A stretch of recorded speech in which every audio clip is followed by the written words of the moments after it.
I've been playing Football Manager for 15 years now, and I know, for some of you watching who have been playing for 30 years, it makes me probably a novice of the game. But I have decided nonetheless to put together this little video of a kind of wish list, but it's not the kind of wish list that you think that you're going to hear about. It's a different kind of wish list. And my wish that a couple of things that are in the game be removed completely.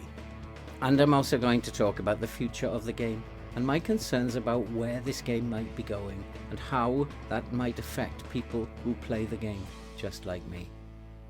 Let's go and kick some balls. Hello and welcome back to FM with Old Man Phil. And if you're a brand new visitor, I'm Phil, and welcome to the channel. And this is not the usual kind of video. This is just a video that I've wanted to make for a little bit of time now. And I want to put together a wish list for FM25. But it's not the kind of wish list that you think it's going to be. I'm not going to be talking about the lack of tackling animation. I'm not going to be talking about all the glitches in the game. For example, why does the penalty awarded pop-up appear just as my unmarked forward is about to nod into an empty net obscuring my view? Or another example might be, why does the camera suddenly pan all around the stadium as if it doesn't know where the play is about to begin from? I'm not going to talk about that either. I'm not going to talk about the new Unity graphics. I think there's been enough talk about that, and I'm sure there'll be an improvement on what we already have. I'm not going to talk about why handball is not included in the game.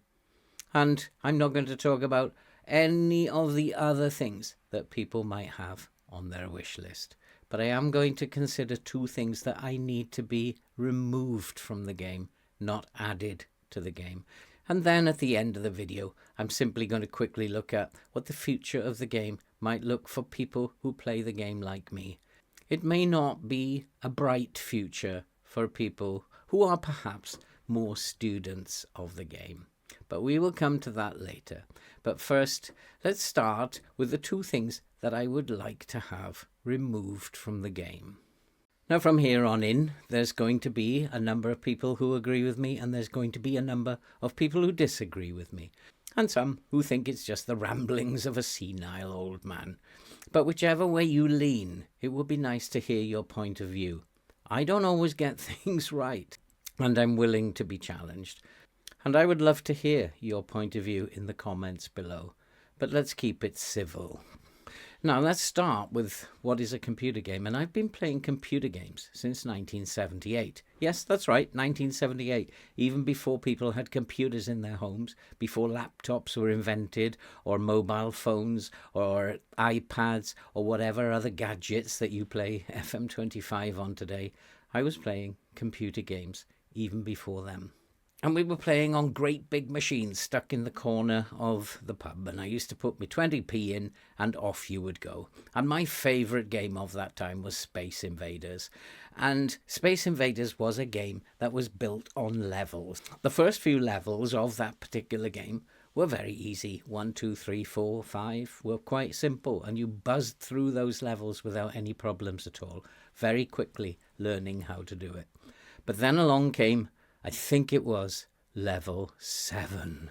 And level 7 for most people was proving to be impossible. And nobody could get past level 7. And in hindsight, what was happening in Space Invaders was that the levels 1 to 6 were fairly easy to get through, fairly easy to learn what to do in order to get you hooked on the game. Level 7 came along, which was then the hook. This was the real addictive part of the game, because now, having got to level 7 and failed so many times on level 7, you needed to beat the game and get past that particular level. But nobody could do it until one day, possibly by accident, somebody managed to get past level 7. And there was a big buzz in the pub at the time, and the word was getting around. And eventually, he would show everybody else in the pub how to do it. And then we would show all our friends, and gradually it spread by word of mouth, and everybody now could get past level 7. But then came level 10, and then 12, and so on. And as you went through the game, each of those difficult levels got even harder. There's 2 reasons why the game did this. First of all, the first 6 or so levels were easy enough for everybody to learn so that you would at least get something from the game. You would have some sense of achievement. If it was too difficult in level 1, then nobody would come again after the first time. But in order to make the game a little bit more difficult, then it introduced more difficult levels. And the more levels you went through, the harder the game seemed to get. And of course, the obvious reason for this in those days, the introduction of these more difficult levels, was that's how they were going to make their money. Because if the game was too easy, then everybody would sail through however many levels they wanted to, and only one person would be on the machine per night. And they ain't going to make much money from one person putting 10 pence in per night. Over the years, computer games have not changed much, and as you play even modern computer games, it seems to get harder the more that you play the game. And I found one explanation for why computer games seem to get harder as you go along. And I just Googled it. Why do games get harder as you go along? And it came up with this. Computer games typically get harder as you play because developers expect players to learn the mechanics and improve their skills over time. So they need to introduce progressively more challenging situations to maintain engagement and to provide a sense of accomplishment as the player progresses through the game. Essentially, the game needs to scale with the player's growing abilities. And Footballer Manager, as we know, will introduce what we call challenges as we progress through the game and as our skill level gets better and better. And you know what these challenges are. Injury crises or sudden financial difficulties. It might be squad dynamics and player unhappiness. All kinds of things you can add to that list are thrown at you in order to make it a little bit more challenging, to make you think a little bit more out of the box, and therefore to make the game a little bit more interesting for people. For if the game was too easy and you just win everything right from the get-go, then nobody is really going to want to play it. So in essence, computer games are very similar to what we had in the past. However, there are people out there, students of the game, who analyze the game and find ways to beat the game. That's how it's always been. Your challenge is ultimately to beat the game. And people in the old days who found how to beat the different levels passed it on by word of mouth. Now, information is passed on through social media, and in particular YouTube, on ways that you can actually gain an advantage over the game. Some people this year have already found out how to make set pieces very, very productive for you, which will produce a lot of goals for you. Myself, I've concentrated, as I usually do for each version, on beating the match engine.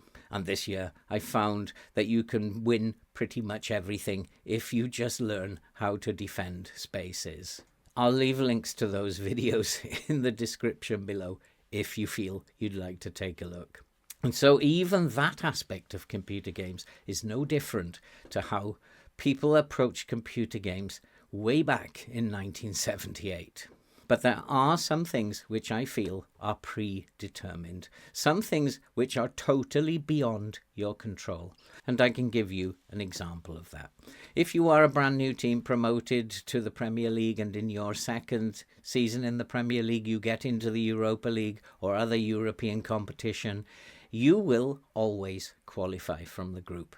In fact, any time that you seem to be in Europe, you will qualify from the group stage. However, this comes at a cost because your league form will plummet. And I have recently come across this where in our second season in the Prem, we qualified for the Europa League because we won the cup in our first season.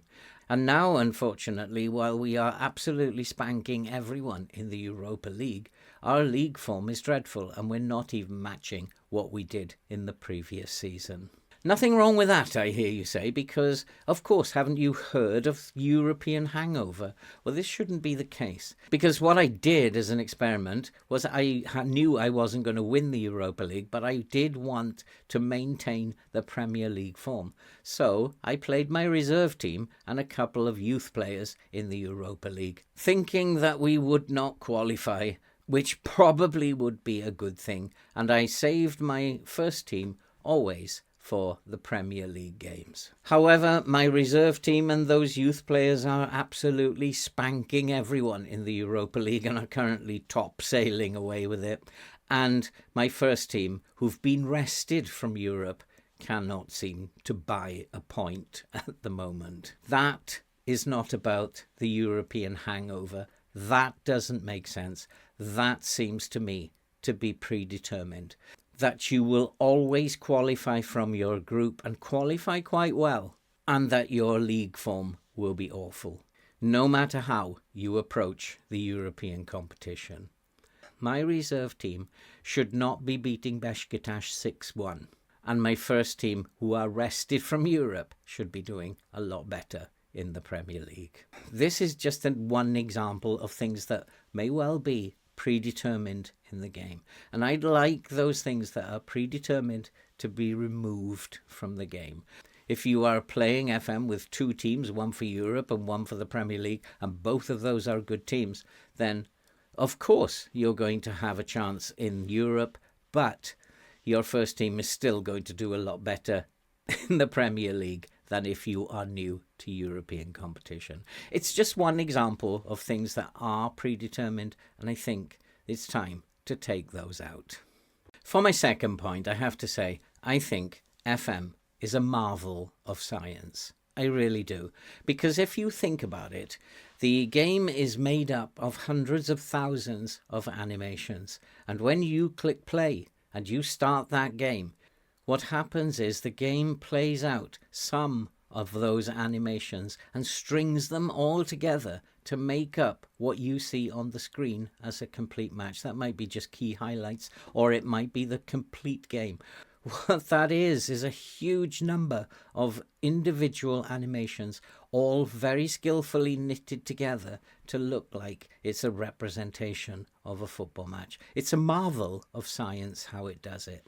And what happens in the game, and this is just my opinion, is that after you play your previous game, at some point the game will decide what your score is going to be in the next game. Because in order to prove it, the day after you finish your last game, just go on holiday until the day after your next game. And when you come back, you've got a result for that next game. So at some point after you finish your last game, the game will quickly give you a score for your next one. Of course, you don't know what that score will be. However, in the days that lead up to that game, I think, and this is just my opinion, that what you do off the pitch, in other words, your training, your morale building, and even your team selection will contribute to the score. And so it might even change the score by the time you get to kickoff. Even your pre-game team talk might have an effect on the score and may change it in some way, for better or for worse. And so right up to that point, the game can change what it's already pre-decided the score is going to be. So what it decides the day after your last game that you're going to lose 2-1, by the time you get to just before kickoff of the next game, it might now be a 2-2 draw.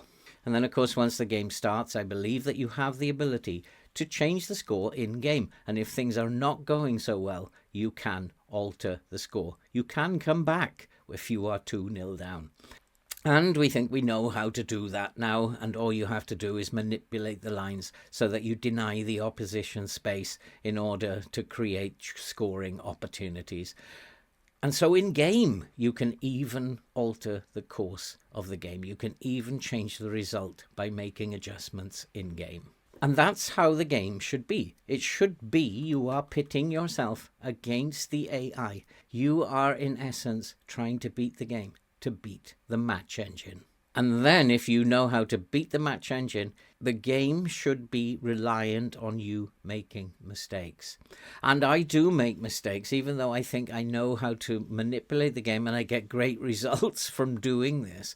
I do make mistakes. And usually I will hold my hands up and say, yeah, that was my fault. We lost that game because it was my fault.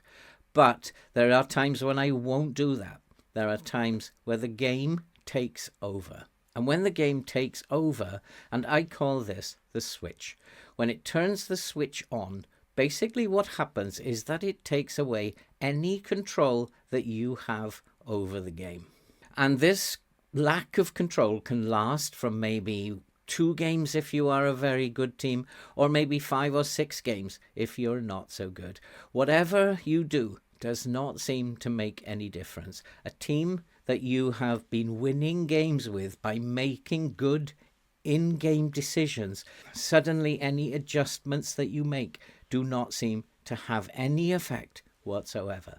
And I have tested this in the past, and I did do a video on this, and I have surmised at the end of that testing was that the best thing to do was to go on holiday and to go away for 4 or 5 games, and then when you come back, everything is sorted out. You've got control back. You can change things in-game, and you don't have to go through then the pain and the frustration of wondering, why was this team who could not lose suddenly not listening to instructions, suddenly can't pass, can't tackle, couldn't hit a barn door if it fell on them.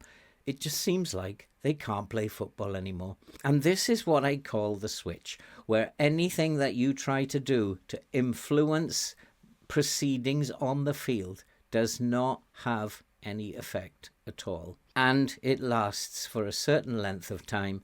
If you go on holiday and come back, you've got control back. I call it the switch, and I think this needs to be taken out of the game too. Now, I may be wrong, I may be paranoid or senile, but I've played this game for a long time. And I know when I'm making correct decisions in game, and I know when those decisions are correct but having no effect on what's going on the field.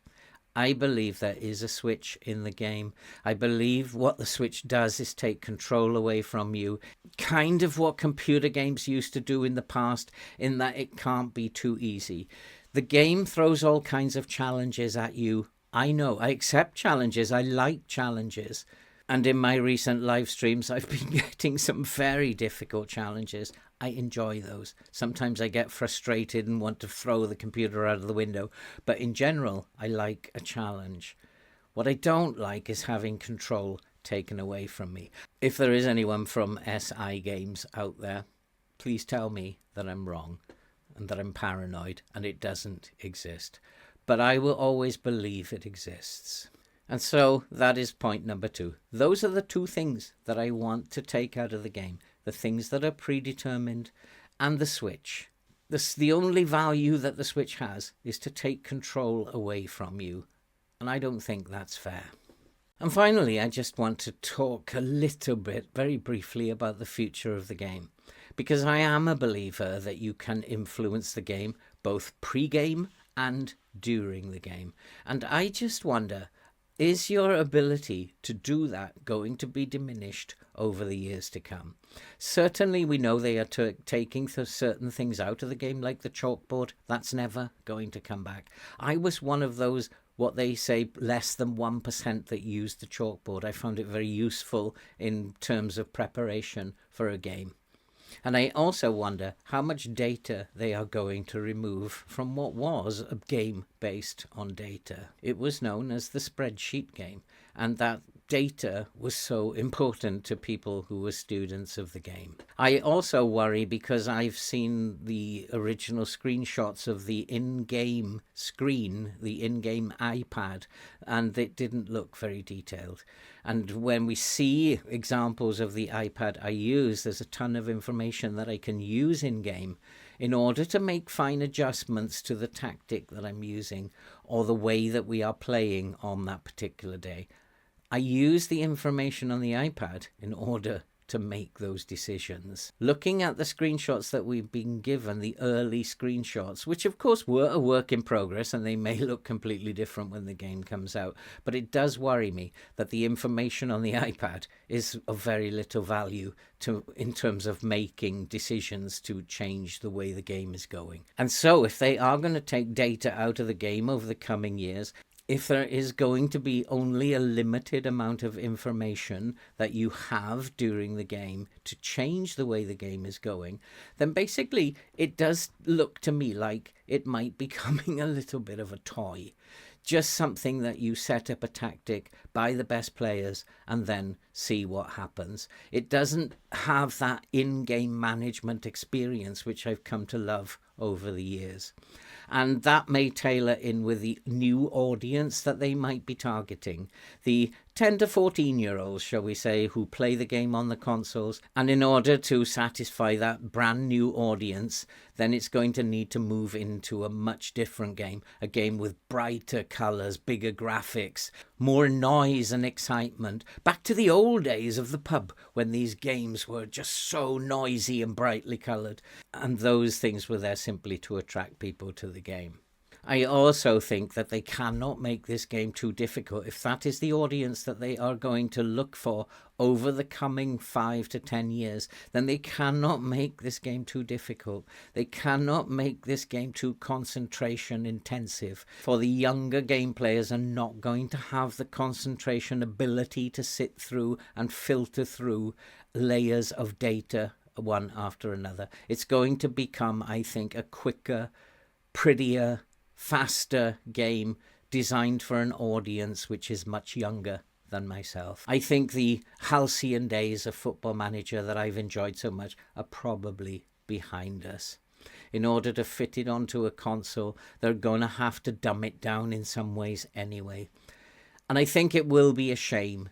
And I wish that they would consider having two versions, one for the console audience and one for us old, senile old gentlemen who still enjoy filtering through the data and the layers and layers of statistics in order to try and win football matches.